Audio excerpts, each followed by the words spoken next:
Hello, Nick. The world around us is changing quite rapidly, and there are a lot of mega trends coming through. Which are the most compelling that you think investors should think about in the next couple of years? Yeah, well, so at American Century Private Investments, we're focused on megatrends, two massive sectors of our economy, healthcare and climate solutions. And the interesting thing that we think about are a growing aging population with an unsustainable healthcare system, and how we've treated our finite resources over the last 30 years like they're infinite, and how do we create a solutions environment which solves for these crises. That's the investment opportunity we're very excited about. So the climate's a very evolving issue and sometimes, frankly, quite political. How do you find interesting opportunities that you can be confident about in such a apparently volatile area? Yeah.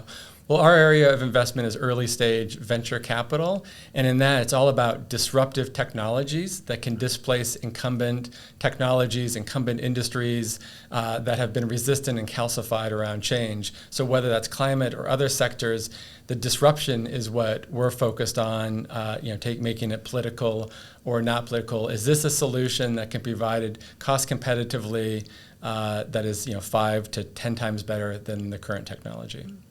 So we're just waking up to the climate issue, but the healthcare issues have been around for a long time, very entrenched, powerful lobby groups and forces in it. Early stage seems an ideal place to disrupt some of that. Give us a bit of background to how you're approaching healthcare. No, exactly. The healthcare industry has been around for quite some time, and major medical device, biotech companies, but they've outsourced innovation, right? They're not capable at their scale of coming up with that early stage, next generation, taking risk, and so they've outsourced it. And that's the opportunity set for an early stage entrepreneur with a great idea who can move fast, have some failures, and then ultimately be successful. We fund that part of their journey, and then the large medical device company or the biotech comes in and acquires it. Mm-hmm.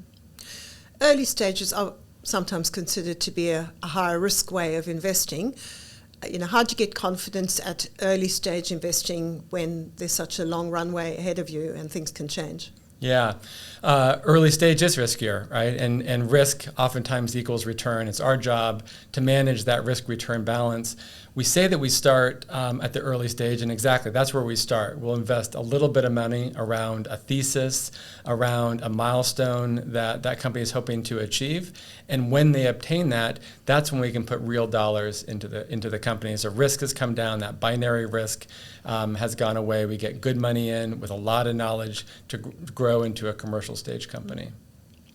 So take us through your evolving views, I guess, on the next year or two. What do you think are potential surprises that we may not have thought about in climate and healthcare?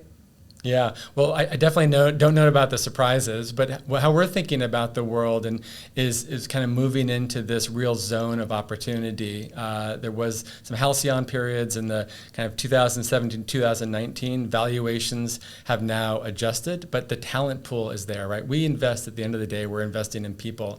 So we now have much more experienced entrepreneurs in this last decade of this climate revolution, and valuations have come down. That's the opportunity set for us to get a more evolved, experienced team, a more mature technology that is on the verge of commercialization for us to make our first investment, and they're abundant.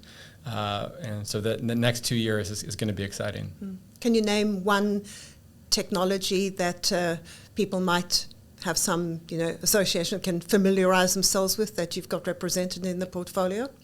Yeah, well, I guess I would give two examples. One is a geothermal company, the other is a PFAS destruction company. So geothermal, a renewable baseload dispatchable energy source that can complement very well wind and solar. They've major advances in drilling that's coming to bear.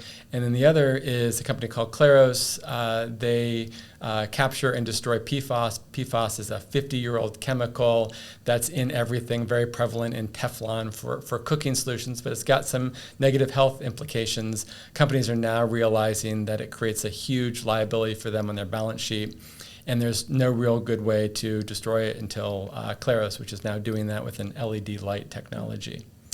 That sounds most enterprising. Thank you, Nick.